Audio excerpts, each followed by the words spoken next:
Protest के बीच आज का दिन बेहद अहम है। किस मायने में हम आपको इस खबर में बताते हैं, लेकिन उससे पहले नमस्कार, न्यूज़ फॉर्नेशन देख रहे हैं। यहाँ पर मैं हूं सानिया आपके साथ। सोनम वांगचुक जिन्होंने अपना अनशन तोड़ दिया है, अब देखिए कि इसके बाद एक बड़ी मीटिंग होने वाली है छात्रों के बीच में और सरकार के बीच में। जो छात्रों के प्रतिनिधि मंडल के जो एक तरीके से हेड होंगे वो मिलेंगे, सरकार से बातचीत होगी, समन्वय बैठेगा, जो भी बातें होंगी वो क्लियर होगा।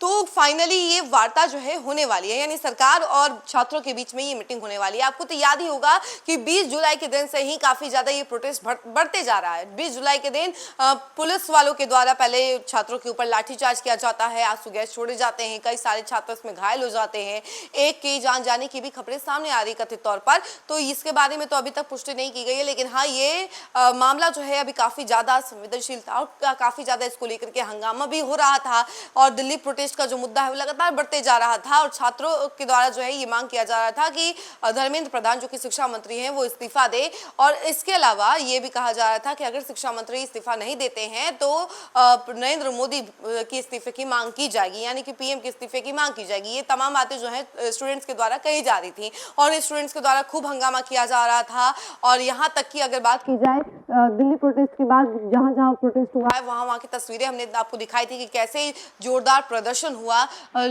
पुलिस के द्वारा लाठी डंडे चलाए गए, स्टूडेंट्स ने उसका मुंह तोड़ जवाब भी दिया और कई तरह की तस्वीरें सामने आई, पुलिस वालों को भी चोटें लगी। तो इन सब के बाद अब देखिए कि सरकार और स्टूडेंट्स के बीच में वार्ता होने वाली है, ये खबरें सामने आ रही है। इसके बारे में हम आपको बताते हैं।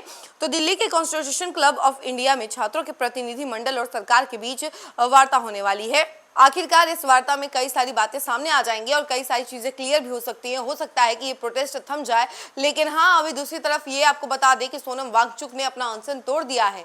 पीएम मोदी के रिक्वेस्ट पर उन्होंने अपना अनशन तोड़ा है। काफी ज्यादा रिक्वेस्ट किया गया था पीएम मोदी के द्वारा, जेपी नड्डा पहुंचे हुए थे सोनम वांगचुक से मिलने के लिए, वहां पर उन्होंने अपने हाथ से उनको खाना खिलाया और पूरा अनशन तोड़ा है उन्होंने। उसके बाद देखिए कि अब खबरें ये भी सामने आ रही है कि दिल्ली प्रोटेस्ट अभी थमेगा नहीं और छात्रों के द्वारा जो है पूरे देश भर में इसी तरीके से प्रोटेस्ट जारी रहेगा। लेकिन इसी बीच अब ये भी खबर सामने आ रही है कि छात्रों और सरकार के बीच में बातचीत होगी और दूसरी तरफ जो नेता है, जो मोदी विरोधी नेता हैं, वो लगातार सीजेपी प्रोटेस्ट के सपोर्ट में उतर रहे थे और कि जो स्टूडेंट्स की जो मांगे हैं वो पूरी नहीं की जा रही है, उनके साथ बर्बरता किया जा रहा है, उनके साथ मारपीट की जा रही है, जो कि बिल्कुल गलत है, उनको एक गुंडे की तरह ट्रीट किया जा रहा है। ये तमाम बातें जो हैं कई सारे विपक्षी नेताओं के द्वारा कही जा रही हैं। इसके बारे में भी हमने आपको बताया है, लेकिन अभी फिलहाल जो कंडीशन है वो ये है कि काफी ज्यादा हंगामा बढ़ते जा रहा है।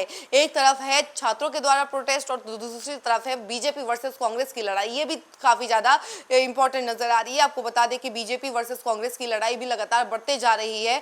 बीजेपी के द्वारा तो कई सारे जगहों पर कांग्रेस दफ्तर का घेराव भी किया गया था, उसकी तस्वीरें हमने आपको दिखाई थी। तो वहीं बीजेपी के द्वारा यहाँ बिहार में जब कांग्रेस दफ्तर को घेराव करने के लिए पहुंचे हुए थे तो वहां पे कांग्रेस के कई सारे नेताओं के द्वारा हमला किया गया, ऐसी बातें कथित तौर पर सामने आई, तो उसकी तस्वीरें भी हमने आपको दिखाई थी। लेकिन अभी फिलहाल जो सिचुएशन है वो ये है कि अभी तक प्रोटेस्ट जारी है, अभी तक प्रोटेस्ट थमने की कोई खबर नहीं है। लेकिन हाँ ये कि आज सरकार और स्टूडेंट्स के बीच में वार्ता होगी। अब देखिए क्या क्या निष्कर्ष सामने आता है। फिलहाल इस खबर में इतना ही। ऐसी तमाम अपडेट के लिए जुड़े रहे हमसे और देखते रहे न्यूज़ फॉर्नेशन। धन्यवाद।